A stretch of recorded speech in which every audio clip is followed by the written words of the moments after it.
You know the chair, the tall one at the counter, under the lights that make everybody look a little gray. You sat in it, and a young girl who was sweet enough leaned in with a brush and swiped something across your cheek, and then she tilted the mirror at you like she was proud of it. And you looked, and the color sitting on your skin was not your color. It was chalk, a dusty, ashy little cloud that sat on top of your cheek and never once looked like it came from underneath. And you smiled and said it was nice, and you paid for it, and you went home, and that compact went in the drawer with the other four just like it. I have that drawer, so do most of us. And for a long time I thought the drawer was my fault, that I just did not know how to wear color, that some women could and I could not. It took me most of my life and a woman named Naima to understand that the drawer was never about me. It was about a shelf that was built for somebody else's face, and about a color that was mine the whole time, that grew in the ground for $1, that they took and put in a little glass pot and sold back to me for 30. That color is what I want to hand you today. And there is one thing about how to put it on that decides everything. The difference between it looking like your own blood came up under your skin and it looking like a smear. And that one thing is what nobody at that counter ever knew to tell you.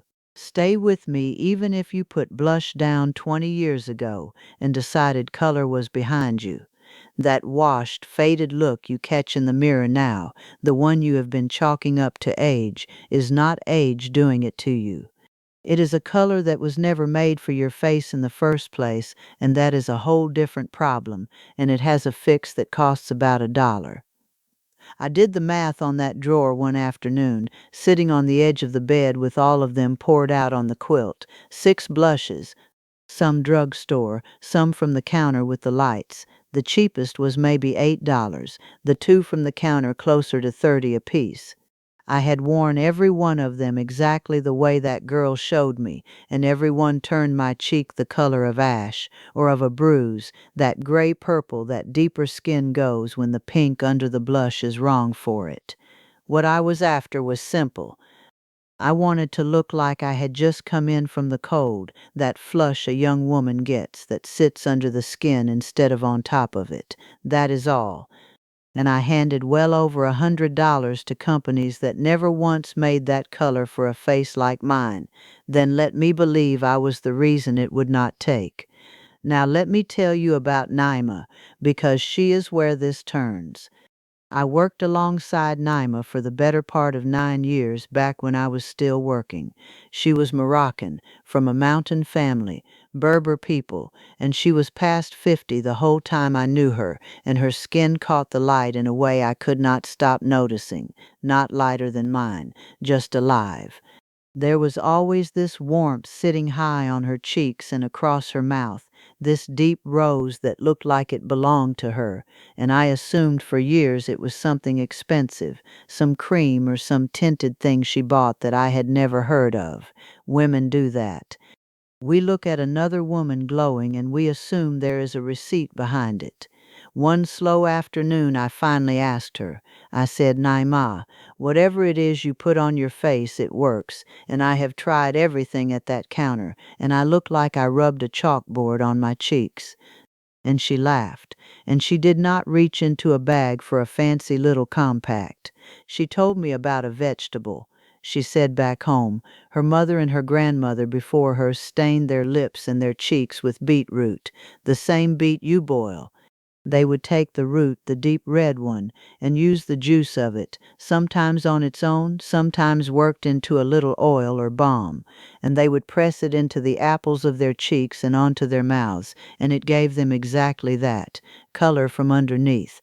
She said in her village the young brides did it for their wedding day, and the old women did it on an ordinary Tuesday, and it cost nobody anything, because everybody had beets. She looked at me and said, you are spending all that money at that counter, and the answer has been sitting in your soup pot your whole life. That landed on me, and it has stayed landed for years. This woman, from a mountain village halfway around the world, had the thing I had been chasing at a lit-up counter in America for decades, and hers cost less than $1 and looked better. And it was not some rare mountain plant. It was a beet. I had 2 of them in my own kitchen that week. That is the thing they never wanted us to understand. This was never exotic, and it was never a secret ingredient. Women have been pulling color out of this same red root for a very long time, all over the world, on every kind of skin. And once Naima put me onto it, I started pulling the thread, and it goes everywhere. I met a Russian woman some years later, Galina, back when I had finally learned to ask instead of assume. Galina told me her mother ran a beet mask through the whole Russian winter, when the cold and the dark pull every bit of life out of a face. Grated beet worked into a little sour cream or plain yogurt, left on until the skin underneath woke up and had that flush again. Different country, different cold, same root. And then I looked closer to home, and this is the part that got me, because the root was not just Naima's and not just Galina's. It was ours too, and more recently than you would think. During the Depression, and again during the war when the shelves were bare and there was no money to buy off them anyway, women in this country stained their lips and pinched color into their cheeks with beet juice. That is a real thing your great-grandmother's generation did, a red lip and a warm cheek off a vegetable, because a store-bought rouge was a luxury and a beet was already in the bin. And our women, who could walk into that store and still find nothing on the shelf that matched, had all the more reason to make their own. My own grandmother knew this. I did not learn it from her the way I should have. I learned it backward, from a Moroccan woman at work, and only then did I remember my grandmother at her mirror with a piece of beet, staining her bottom lip and pressing her lips together. I watched her do that as a child 100 times and never once asked her what it was. The red would stay down in the creases of her knuckle till the next morning, and she never seemed to mind carrying it there. So here is the part that will make you angry, and I am going to give it to you straight, because you already know it in your body. You have sat in the chair, you know. The reason you never found your color at that counter is not that it did not exist. It is that they did not make it. For most of the history of the beauty business in this country, the shelf was built for one kind of face, and it was not ours. As far back as 1946, a black singer named Norma Shephard told a magazine that just matching a face powder to our skin was, in her word, a job, a job. Almost 80 years ago, a woman was already saying out loud what you felt in that chair, and it did not get quietly fixed in the years after. In 1975, Revlon finally put out a line for black women and signed the model Iman to sell it. And the reason that was treated as a milestone is that it was so rare, and then it did not last. Decade after decade, we were the afterthought. The shade made first and made most was never ours. And the newest part is the part about color specifically, and it is the one that still gets me. Even after the foundation finally got better, even after Rihanna put out 40 Shades in 2017 and the darkest one sold out first and proved to everybody watching that we had been standing there with money in our hands the whole time, the blush and the bronzer stayed behind. They found 40 shades of foundation before they made one blush that did not turn to ash on a deep cheek. They cracked the base and skipped the color.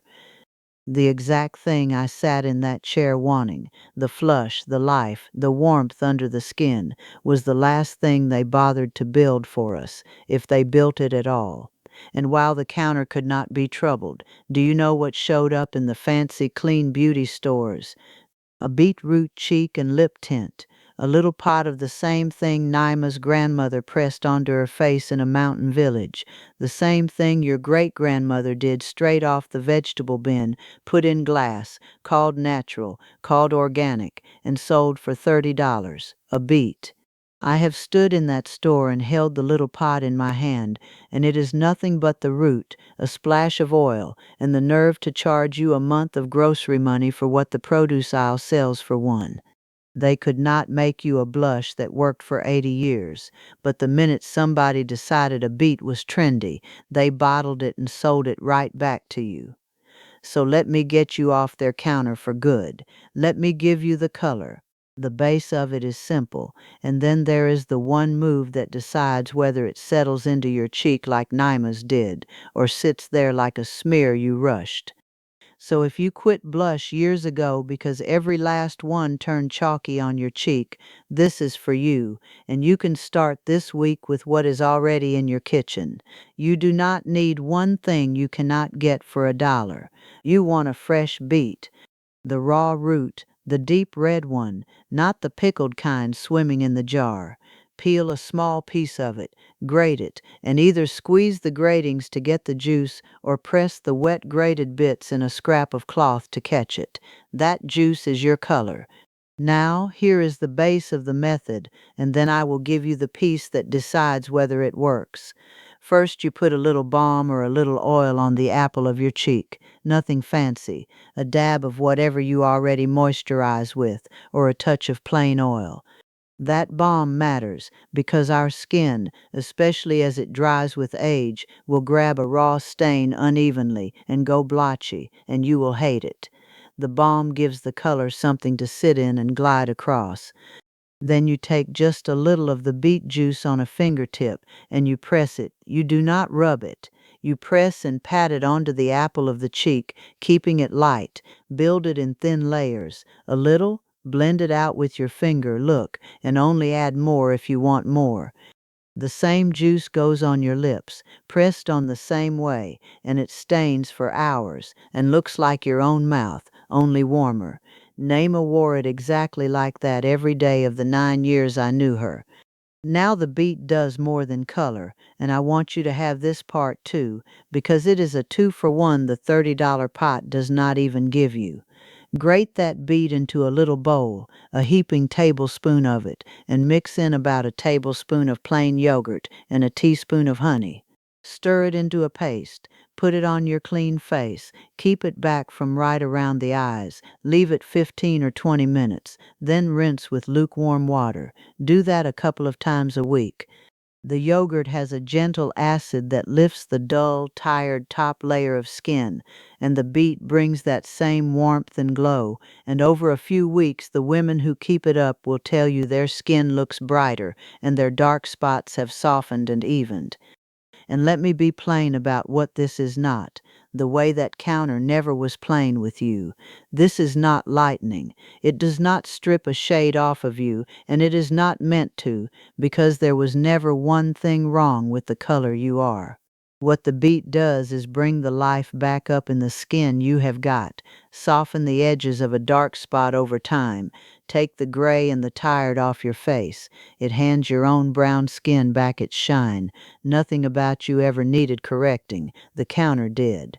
This is a slow build, so use it a couple of times a week and let the change come, and know it shows up sooner on some faces than others, which does not mean it is failing on yours.